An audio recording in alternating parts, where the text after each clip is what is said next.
Hey guys, today I'm going to show you how to make these yummy chicken cream cheese stuffed jalapeno poppers. They're my favorite. Let's make them. First I'm cutting the jalapeno.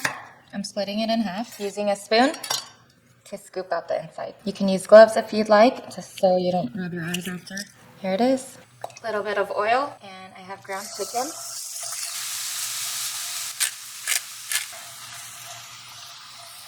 We have our ground chicken. I'm adding our cream cheese. We're gonna mix this well. I'm adding in half a cup of Kobe Jack cheese and half a cup of mozzarella cheese. And this will be our filling. Add your mixture to your jalapeno halves. You don't want to overstuff it. Now we're taking our bacon and we are wrapping our jalapeno boats of love. If you don't want as much bacon, you can just cut the bacon in half. We're gonna bake these at 400 for 15 minutes.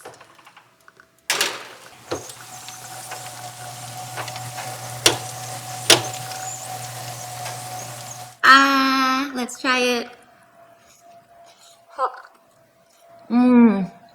So good.